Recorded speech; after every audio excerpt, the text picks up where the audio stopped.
मेरे इस YouTube channel revision for success में आपका स्वागत है, अभिनंदन है, खैर मकदम है।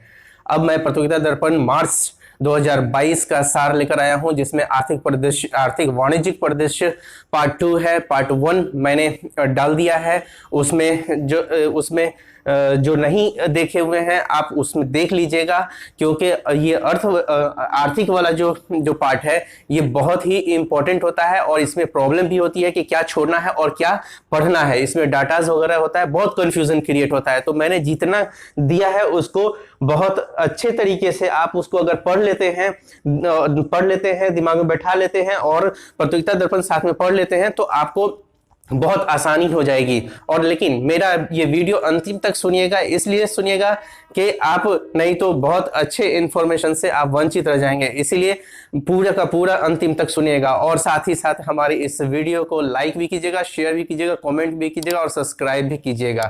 चलिए अब हम लोग आते हैं आर्थिक वाणिज्यिक परिदृश्य पार्ट 2 में आते हैं, जो कि मैंने पहले 6 पॉइंट तक करवा दिया हुआ है पार्ट 1 में। अब उसके बाद आते हैं जो कि है आपको भारत के विदेशी मुद्रा कोष, जो कि आरबीआई द्वारा जारी किया जाता है। और इसके अंतर्गत जो है आरक्षित विदेशी मुद्रा कोष, जो कि इस बार जो दिसंबर 2021 के अंत तक में जो जारी किया गया है वो 633.6 अरब डॉलर। मतलब कि ये डाटा जो है वो वैसे उतना इंपॉर्टेंट नहीं है, लेकिन ये इंपॉर्टेंट नहीं है सिविल सर्विसेज के एस्पायरेंट के लिए, खासकर पीसीएस में, लेकिन यूपीएससी में ये पूछा जा सकता है।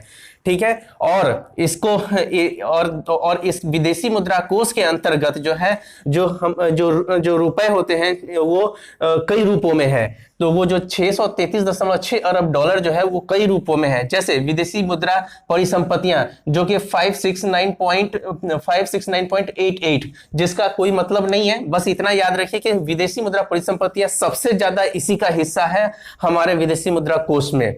और स्वर्ण गोल्ड जो कि 39 दशमलव समथिंग है, जो सेकेंड नंबर पे आता है। फिर विशेष आहरण अधिकार यानी कि एसडीआर, स्पेशल ड्रॉइंग राइट्स, इसमें ये भी जो है आपको 19 पॉइंट समथिंग परसेंट है। उसके बाद आता है फिर आईएमएफ कोष के पास सुरक्षित राशि जो है वो जो होता है 5 पॉइंट समथिंग है, जो कि ये डाटा इंपॉर्टेंट नहीं, लेकिन ये हायरार्की इंपॉर्टेंट है कि आपको सबसे ज्यादा किसका हिस्सेदारी है। तो विदेशी मुद्रा परिसंपत्तियों का क्वेश्चन इससे पूछा जाता है।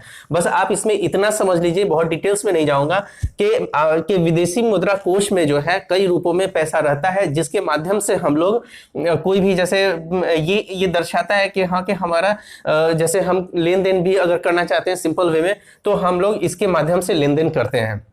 अब आ जाते हैं कि आपको विदेशी मुद्रा कोष में भारत का स्थान वर्ष 2021 के अंत में 5वां था। एक्चुअल में क्या है कि विदेशी मुद्रा कोष में जो है वो आगे पीछे हो रहा है। जैसे रूस के साथ इसका जो है कभी रूस आगे चौथा नंबर पे, जैसे चौथा नंबर चला जाता है और भारत 5वां, कभी रूस जो है वो 5वें पे और भारत चौथे पे आ जाता है। तो अंतिम जो हुआ है, तो उसका अंत में जो 2021 के अंत में जो आंकड़ा जो आया है वो है 5वां है, ये ध्यान रखिएगा। और पहला नंबर पे चाइना है, दूसरा जापान है, तीसरा स्विट्जरलैंड है और चौथा रूस है।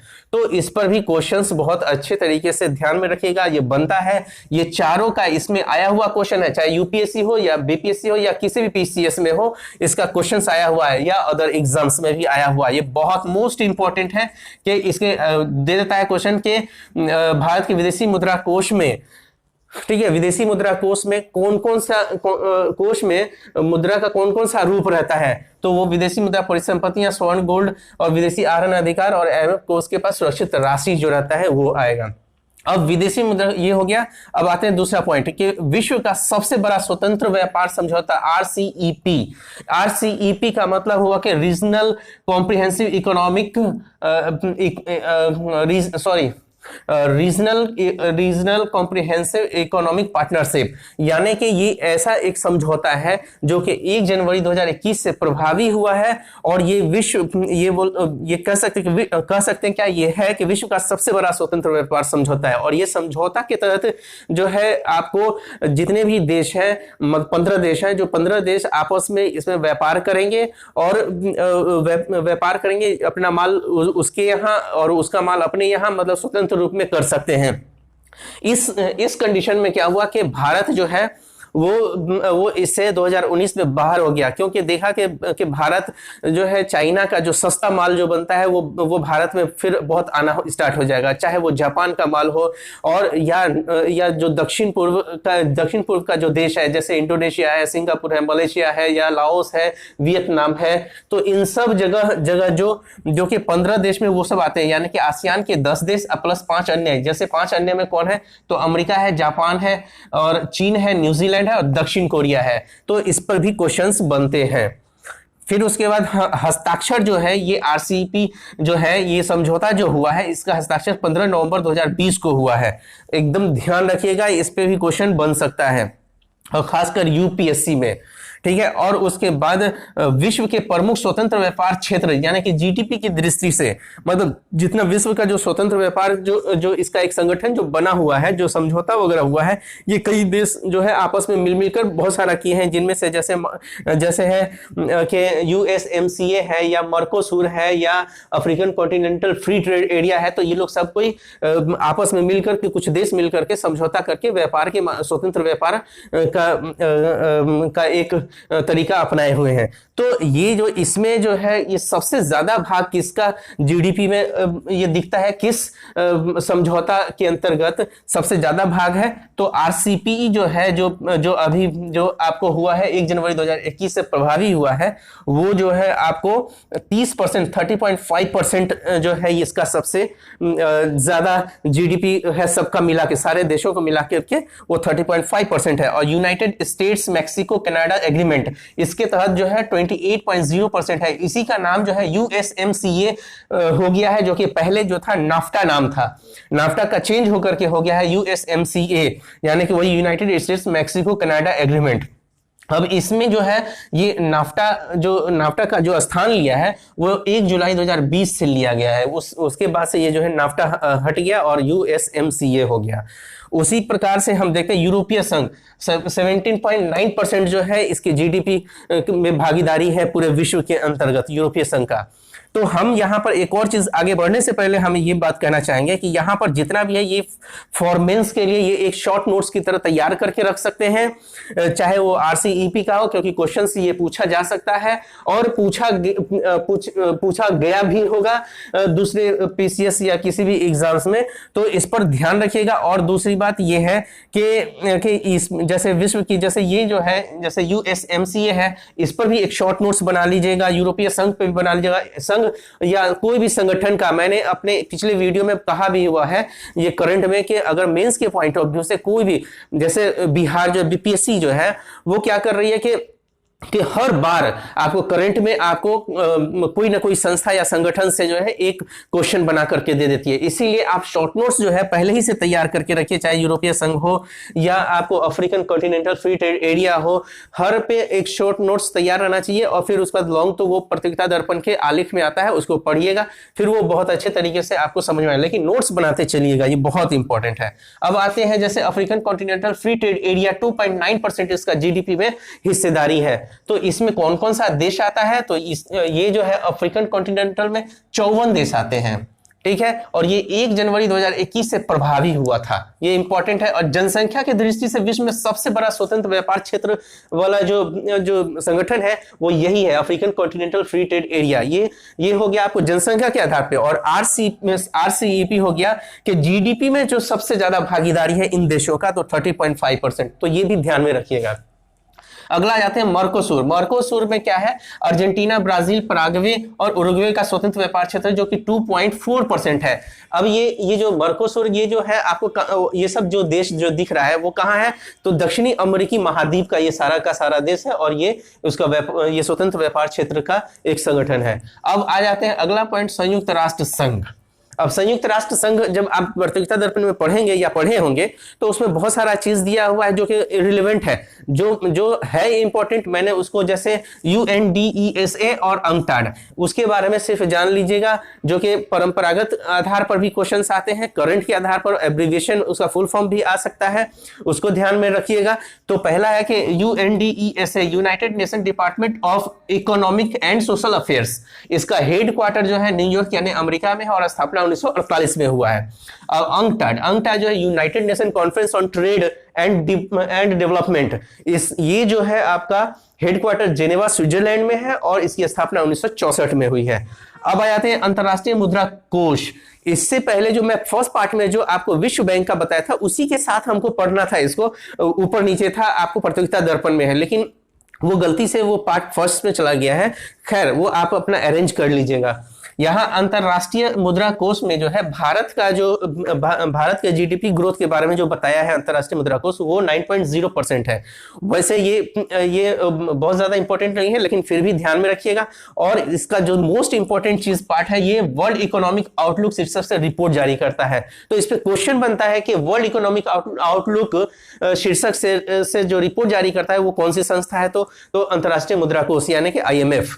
और अगर ऐसा भी क्वेश्चन पूछ देता है कि अंतरराष्ट्रीय मुद्रा कोष के तहत जो किस शीर्षक से रिपोर्ट जारी की जाती है, तो फिर वो वर्ल्ड इकोनॉमिक आउटलुक के शीर्षक से जारी की जाती है। चलिए अब हम लोग पढ़ते हैं 11वां नंबर पॉइंट में हम लोग चलते हैं कि बैंकों पर से NPA का बोझ हटाने के लिए बैड बैंक की शुरुआत, यानी कि बैड बैंक की शुरुआत की गई है। एनपीए का बोझ, तो एनपीए क्या है, तो नॉन परफॉर्मिंग एसेट्स है। नॉन परफॉर्मिंग एसेट्स वो वैसा एसेट्स है जो बैंक अपने यहाँ कर्ज देती है, चाहे वो किसी भी तरीके से, चाहे संपत्ति के नाम पर, जैसे ट्रक खरीदना है तो उसके लिए कर्ज दे दिया, या होम लोन खरीदना हुआ, या किसी भी प्रकार का जो कर्ज देती है वही एनपीए में आ गया। और क्या हुआ कि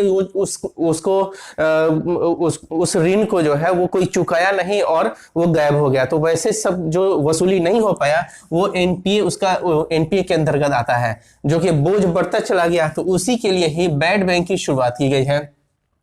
तो पहला जो बैड बैंक है वो NARCL यानी कि national assets reconstruction company limited, तो ये एक बैंक है। और दूसरा है India debt resolutions company limited IDRCL।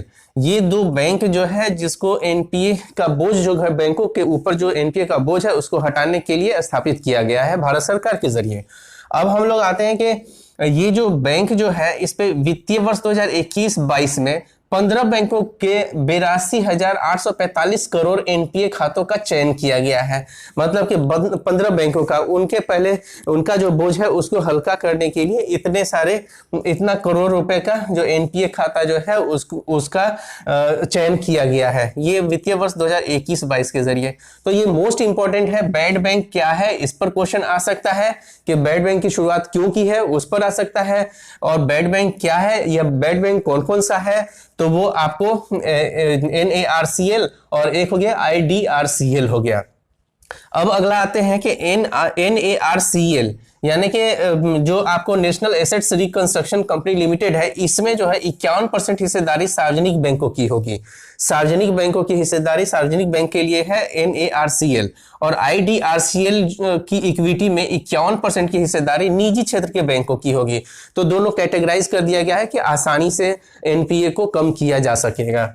ठीक है, तो इस पर क्वेश्चंस बहुत अच्छा बनेगा। इसको एक चीज और ध्यान रखिएगा, फिर मैं बोलना चाहूंगा, जो मैं डाटा और जो भी चीज दे रहा हूं आपको प्रतियोगिता दर्पण में जो आर्थिक वाला सेगमेंट है उसमें बहुत पजल करता है। उसको आराम से आप जो मैं ये करवा दिया हूं इसको पढ़ने के बाद आप पढ़ लेंगे तो भी आसानी होगी, या उसको पढ़ने के बाद फिर इसको पढ़ेंगे तो आपको लगेगा कि हाँ के हमको कहाँ कहाँ फोकस करना है। ये मेन फोकस करने का है कि कहाँ कहाँ पर है और याद रखने का है, और बहुत सारा बोझ से हल्का हो जाएगा।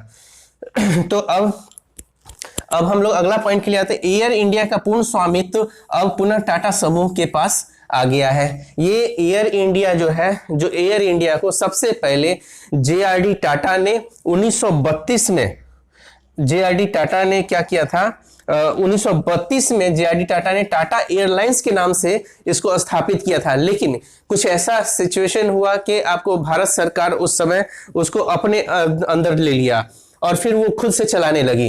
तो वो जो है आपको इसकी प्रक्रिया फिर जो हुई, तो इसको बिक्री की प्रक्रिया 27 जनवरी 2022 को हुआ, जो कि टाटा समूह के पास आया। 100% हिस्सेदारी टाटा सन्स के पूर्ण स्वामित्व वाली कंपनी है टेलेस, इसको याद रखिएगा, टेलेस प्राइवेट लिमिटेड को सौंपी गई है। टेलेस प्राइवेट लिमिटेड को सौंपी गई है, ये इसको ध्यान रखिएगा, ये बहुत इंपॉर्टेंट है। और उसके बाद एयर इंडिया की अनुषंगी कंपनी एयर इंडिया एक्सप्रेस, ये उसकी एयर इंडिया की अनुषंगी कंपनी है, इसमें भी जो है कुछ हिस्सेदारी जो है आपको ये दिया गया है, कुछ हिस्सेदारी दिया गया है। और फिर एयर इंडिया की ग्राउंड हैंडलिंग कंपनी, इसको भी कुछ हिस्सेदारी दिया गया जो कि AISATS है। जब आप प्रतियोगिता दर्पण में पढ़ेंगे तो थोड़ा सा इसको और डिटेल्स में थोड़ा सा चले जाइएगा, उसमें मतलब के जानकारी के तौर पर के रखिएगा। अब आते हैं टाटा समूह के चेयरमैन कौन है, तो एस चंद्रशेखर है। और ये जो है 69 वर्ष के बाद में एयर इंडिया की घर की वापसी हुई है। एक तरीके से कभी कभी होता है ना, जो क्वेश्चन सेट करते हैं उनका दिमाग फिर गया, तो कितने वर्ष के बाद वापसी हुई है, तो वो 69 वर्ष के बाद वापसी हुई है, इसको ध्यान रखिएगा। स्थापना वर्ष बता दिया है, 1932 में हुआ है, JRD टाटा ने टाटा एयरलाइंस के नाम से किया था। और 1953 में एयर इंडिया का राष्ट्रीयकरण हुआ था। भारत सरकार ने 1953 में एयर इंडिया का राष्ट्रीयकरण कर दिया था। तो इतना जो डाटा है ये इंपॉर्टेंट डाटा है, इसको तो पूरे 100% इस डाटा को याद रखिएगा। बाद बाकी जो आप पढ़िएगा वो अगर जहन में रहा ठीक है, लेकिन ये इंपॉर्टेंट, मोस्ट इंपॉर्टेंट है। अब आते हैं विश्व स्वर्ण परिषद की रिपोर्ट।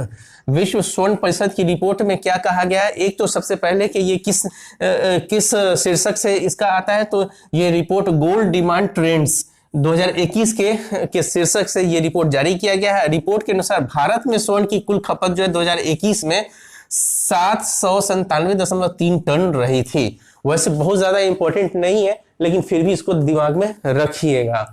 तो कुल मिलाकर ये हो गया कि आपको आर्थिक वाणिज्यिक परिदृश्य पार्ट 2 एंड हो गया, मतलब कि पूरी तरीके से हो गया है एंड। इसको बहुत अच्छे तरीके से जो हमने पढ़ाया है उसको देखिएगा, शुरू से आखिर तक देखिएगा, आपको मजा भी आएगा, समझ में भी आएगा। इसका स्क्रीनशॉट ले लीजिए और ये मजा भी आएगा और आपको बहुत जल्दी आराम से ग्रैप्स भी हो जाएगा। चलिए, आपको हमारा अगर ये वीडियो अच्छा लगा है तो लाइक, शेयर, कमेंट, सब्सक्राइब करना नहीं भूलिएगा। और आप जो तैयारी कर रहे हैं पूरे जोशो खरोश से कीजिए और एकदम खुश रह के कीजिए। All the best.